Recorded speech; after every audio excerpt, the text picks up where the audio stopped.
the scorecard: 9 terror bases, including Bahawalpur and Muridke, 11 air bases, including Noor Khan. And we'll tell you the significance of all the 11 air bases that have been targeted, and holes punched through 6 radar stations and other sensitive military installations. To talk about Operation Sindoor and the untold stories of India's deep strikes in Pakistan, with me is Lieutenant General KJS Dhillon, General Tiny Dhillon, who's just written a book on Operation Sindoor and is talking to us at a time when tensions between India and Pakistan are again on a high, with Defense Minister Rajnath Singh saying that a road to Karachi passes through the creek. General, welcome on the Chakravyuh podcast. Thank you, Gaurav, and good day to you and good day to all your viewers. And thank you for having me over for this show. General, what is your reading of Defense Minister Rajnath Singh saying that a road to Karachi passes through the creek and Pakistan must never forget this? After Operation Sindhur, the details of which are there in the book and also they are emerging slowly and slowly, Karachi is Pakistan's heartbeat. Karachi is Pakistan's economic capital.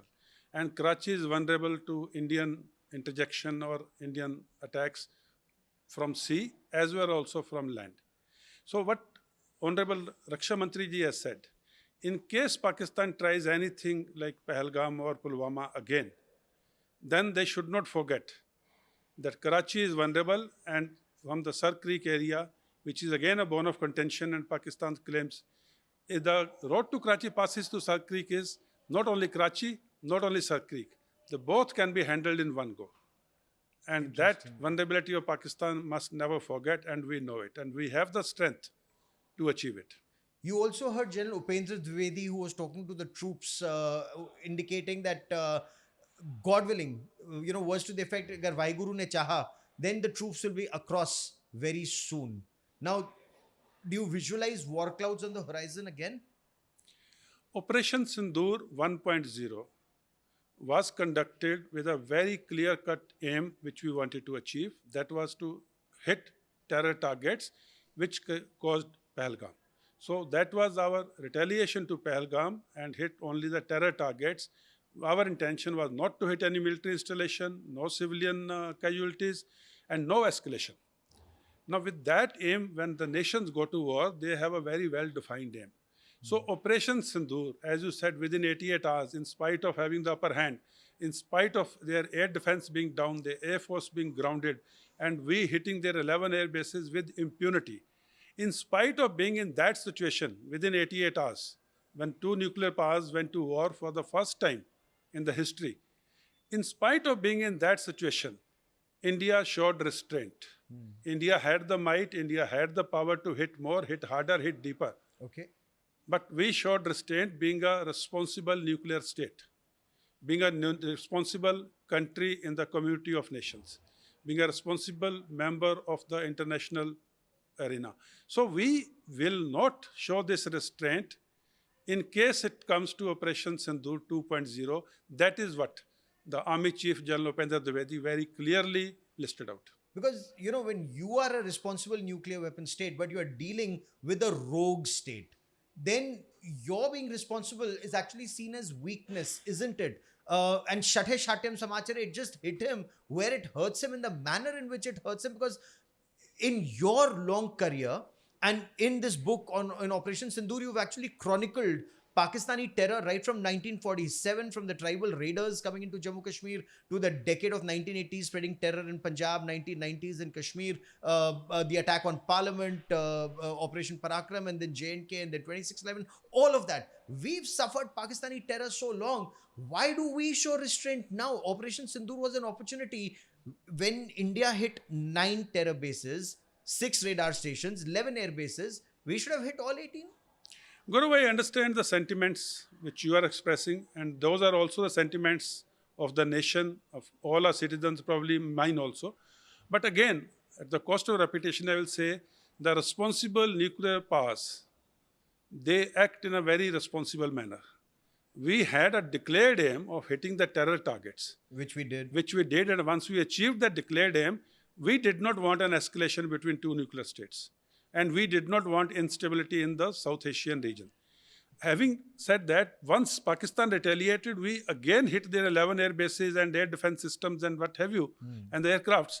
That was the message to Pakistan, that don't go any further. Otherwise, you will get unacceptable punishment. Now, Pakistan understood that. Pakistan And understood. Pakistan understood it, and because any long war is in India's favor, because of our military might, because of our economic might, because of our resilience and our capability to absorb the war efforts. So any war going beyond a particular number of days keeps getting into India's favor because Pakistan's economy cannot sustain a long war. Pakistan's war wastage reserves cannot sustain a long war. We have the depth in economy and in military. So when on 4th day at 3:35 p.m. on 10th May, Pakistan came begging for a ceasefire, and we from the position of strength, in spite of being in a position where we could hit harder, we could hit deeper, we could destroy everything, we acted in a very responsible manner. As I said, being a responsible nuclear state, we accepted their request for ceasefire. But now sir, that was victory. that was victory. Yeah. I'll come to the point of explaining parameters of victory, because in the good old days, victory would have meant either taking territory or taking prisoners of war, or the world should acknowledge that yes, you won. Here we know we won, but yet Pakistan claims it has won. How do you see that? See, Gaurav, like you very rightly said, in good old days, it was if anyone who has captured more territory of the other party was supposed to be declared a winner. Like in Bangladesh, 1971, when 93,000 prisoners of war surrendered. I'm not talking of captured. Capturing is a military thing. You went on fighting and the enemy captures you, it's okay, like Group Captain Abhinandan. He did not surrender. Whereas in East Pakistan, 93,000 soldiers surrendered, laid down their weapons, saluted, signed a document of surrender. So that is victory. Here in this war, Operation Sindhur war, a very different thing happened. Not a single soldier or a single tank or a single gun crossed the international boundary or the line of control. Now, how do you define victory? In this case, now I will give out certain parameters which will define victory in a war like Operation Sindhur. When we, at our own will, hit 9 targets with precision, and we said we do not want escalation, this was a retaliation to your act of terrorism in Pahalgam. Now, that was victory with strength. But then he responded. When they responded, and when we hit their 11 air bases, their air defense could not do anything, their air force could not do anything, none of our missiles were intercepted by any of their military hardware. Now, that was victory on day 4. When they went running to Saudi Arabia and America, asking for intervening for ceasefire. Now, that was victory.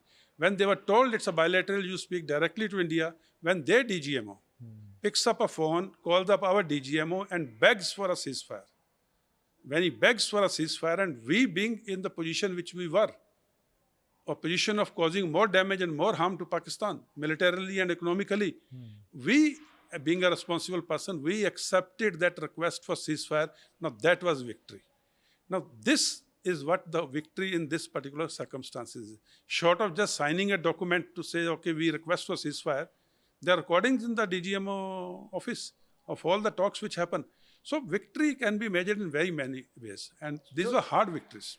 So you said Operation Sindoor was a hard victory.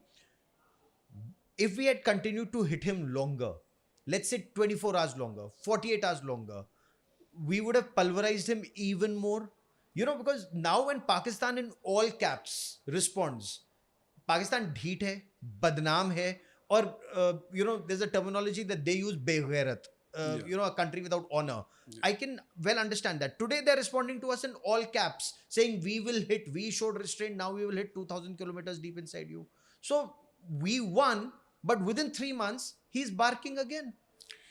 Gaurav, whatever they're saying, like Asim Munir said, we will take down half the world with us in a nuclear strike. He said we'll hit their dams. No, and now they're 2,000 kilometers deep. All these weapon systems or military hardware was there with them during Operation Sindoor. So why couldn't they do it that time? What is They your were reading? not allowed to do it that time. We had pressed them so badly, their air defense, their air force, and we know exactly what is stored where, and everything is within our range. Sir, can you explain that we had pressed them and which sorted them out in Operation Sindoor. Can you explain that to our viewers? See, when we select the 9 terror targets and we hit them with such precision and such weapon systems which penetrate the roof, which penetrate the floor and go and explode in the basement. Now that is the accuracy of intelligence. That is the accuracy of the precision weapon systems we matched with the target. And then when we hit their 11 air bases, one air base where there are two airstrips which are crossing like this, and we hit at the center of that intersection, making both the airstrips non-operational. And when we hit their aircrafts in the air at the ranges beyond 300 kilometers, and all their air bases which are facing India are within 300 kilometers from international boundary. When their aerial platform gets hit at 300 kilometers from international boundary, their pilots refuse to get airborne. Their air defense was not able to intercept our missiles.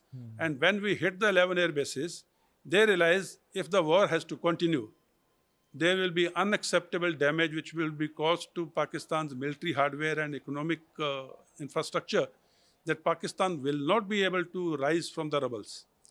So that is where they begged for ceasefire. And that is when, in spite of being in a position to decimate the enemy once and for all, we showed restraint, we showed strategic restraint, we showed military restraint, we showed democratic restraint. Okay. Because of the responsibility we have as a democratic country, as a nuclear power, as a 1/6 of the world. So why did it take the air chief to give out details? Of course, we knew that advanced early warning and airborne command and control system, or a SIGINT aircraft, signal intelligence aircraft, was shot 320 kilometers in the sky. So they've had fatalities there. 4 to 5 F-16s/JF-17s destroyed on ground, 5 to 6 lost in the air, including F-16s. That's a huge loss for Pakistan. Pakistan day one has been saying 666 to our fighters. Why did we have to wait 3 months to then say you've lost 12 or 13 or 14 aircraft on ground and in air? In my previous answer, I used the word responsible. Responsible nuclear state, responsible democracy, responsible military. We don't make claims where we don't have the evidence or proof to support our claims. Pakistan keeps saying, their prime minister said 5-0, then he said 6-0. In UN, he goes and says 7 Indian jets down. By end of the year, they will reach the figure of 30 or 40 by this rate. So we do not make claims where there are no videographic evidence or a photographic evidence or a satellite imagery evidence or the evidence of rebels.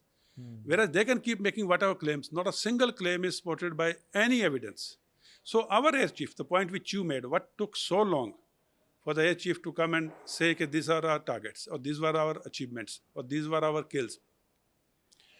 See, when war is there, when you are crossing the international boundary on ground and in air, you go and strike a particular place, the same aircraft on its way back or then only takes a picture of the target damage.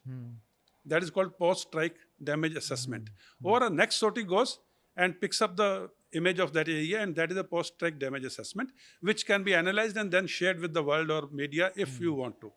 In this case, no aircraft crossed the line of control or international boundary. So there were no post-strike damage assessment pictures from the same aircraft or the next aircraft sortie. Images came from satellite imagery. Those had to be analyzed. They had to be corroborated by multiple sources. And when we have to analyze, we have to corroborate with multiple sources, as also the cameras fitted on the projectiles which went and hit. It takes time to gather all this intelligence. And that is what air chiefs use the word, humne kured ke nikali hai. And he says if Pakistan wants to know the results, they must do it. But Pakistan is just making claims without any evidence. So we, being a responsible military, responsible air force, responsible army, responsible country, we do not make claims unless they're supported by evidence. And one most pertinent point which your viewers must know, none of our claims has been refuted by anyone across the world, including Pakistan. True. That means our claims are on solid footing. And as a responsible nation, we will not make a claim unless it is supported.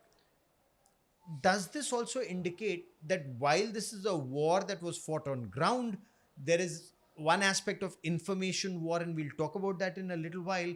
There is also a war of arms lobbies, that India had a BrahMos supersonic cruise missile, that's India and Russia. The S-400, that's Russian. The Rafales, that are French. The Su-30 MKI is mated with BrahMos, again India, Russia. Our entire Akash Tir system, which is integrated and Indigenous. owned, indigenous, and many other indigenous weapons that were used, versus the Chinese weapons and the F-16s. So, is it the case that the F-16 lobby and the Chinese lobby did better than the Rafale, the Russian, and the Indian arms manufacturers?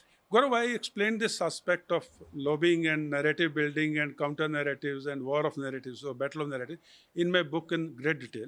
I have also explained Akash Tir, which you just referred to, the indigenous system, in great detail again in the book. Anyway, now coming to the question which you're asking. The battle of narrative was not being fought on the India-Pakistan border as to how many targets destroyed, how many air bases destroyed, or how many weapon systems you lost or we lost. The battle of narrative was being built somewhere else. Like as you said, on Indian side, there were indigenous weapon systems. There were Indian joint venture weapon system, the Russian weapon system, French weapon system. Other side was Chinese radars, Chinese missiles, Chinese aircrafts, the Turkish drones, and the Western Bloc aircrafts, which are already there on the inventory. Now, point to mention or understand here is, in case India is declared outright winner, which it was, when the enemy comes to you begging for ceasefire, that means you are winning. If India was declared outright winner, all the orders from third world countries for the defense hardware, for the military hardware, would fall in the lap of Indian weapons, Russian weapons, and French weapons. And Chinese and Turkish and others will lose their customers who are wanting to buy military hardware. And military hardware is a very, very big market. So is the military lobby, the defense establishment or defense industry lobby. So they didn't want the outright winner tag to go to India. So their narrative building was all this 506070 without any shred of an evidence, is a narrative which was built by this arms lobby. And the number of physical casualties which have happened in Pakistan, and number of casualties on the runway, number of aircraft casualties in the air, all these are indications with proof. The book has got all the details as to who won, who lost. In fact, there is a subchapter who won, who lost. So that lobby was playing this narrative game, and that is a thing which is going to stay for future wars also. And we must do our narrative building more transparently, more strongly, more effectively. There's one aspect I want to refer to that's there in your book, Operation Sindhur, the untold story of India's deep strikes. And I'd put this here so that I could come to this. Pakistan accepts military casualties. Yes. I'd covered the Kargil war in 1999 when they didn't. And they don't accept their bodies at LC pretty frequently. And who knows that better than you? I want to focus on this line, sir, where you've said, ever since Operation Sindhur hostilities ceased on 10th May, Pakistan has been trying to hide the casualties it suffered during the operation, but a supposedly triumphant list of gallantry awards published by Pakistan's Sama TV on August 14 on Pakistan's Independence Day has instead turned into a grim reminder of India's devastating realization of the retaliation for the Pahalgam massacre. The channel revealed the names of 138 Pakistan Army personnel honored posthumously, all suffixed to the title Shaheed. Explain this, sir. 138 Shaheeds post Operation Sindhur. What does this show? See, every country on the Independence Day or like our Republic Day, we publish the list of gallantry awards. Some posthumously, some with serving. Now, in this case, on 14th of August 2025, Pakistan declared 138 gallantry awards posthumously. Means the skilled soldiers and officers. Their names are there, the awards which they have been given, they're there in the book. And those 138 suffixed with Shaheed was published by Sama TV of Pakistan and later on taken off when the flag came. Now, if 138 killed soldiers and officers have been awarded a gallantry award, and there are some who are not awarded in spite of getting killed in the battle, now you can estimate the number of physical casualties which would have happened during Operation Sindhur on Pakistan side, the serving military personnel. There's one aspect of Operation Sindoor not many people know about, and that's about Indian Army's punitive fire assaults at the line of control. Sir, there was an incident that took place in Lipa Valley, and this is where Pakistan suffered massive casualties. What can you tell us about what happened at the Lipa Valley when India carried out a fire assault? I have spent my lifetime there, starting with captain and then as a corps commander. Lipa Valley is in a bowl. Our forces are on Shamshabari, which overlooks the Lipa Valley. And there are two sides, fingers which are going on, which are looking down into Lipa Valley. And Lipa Valley happens to be a brigade headquarter of Pakistan Army. So it is easy to look at the target from multiple observation posts. So number of observation posts who can correct a fire to bring it effectively on the center of the target, that advantage is with India. It is similarly in many other places. So since we are talking about a particular area, so I'm giving that particular. So when different guns from various directions are firing onto the objective, and various observation posts can physically see and correct the fire, and that means the effectiveness of the fire on the target is the maximum. And this fire assault in Lipa Valley has taken maximum physical casualties of Pakistan soldiers and officers. And there In was a fact, specific reason for it also. and a particular brigadier of Pakistan Army, whom Army Chief quoted when he was releasing this book, Operation Sindhur, the untold story of India's deep strikes inside Pakistan. Army Chief quoted that brigadier जिसका intercept लिया था, whose intercept we had taken, कि file छोड़ो और जान बचाकर भागो. We are visualizing tension with Pakistan on the horizon. Each time Pakistan is weak, it will try and destabilize India or try a terror attack in India to unite their own country. And that actually shows the nature of the beast that India is dealing with. Just to survive, he has to bleed India. General Dhillon, as always, for joining me on this Chakravyuh special broadcast. Many thanks. Thank you, Gaurav, and thank you to your viewers, and Jai Hind. Jai Hind, sir.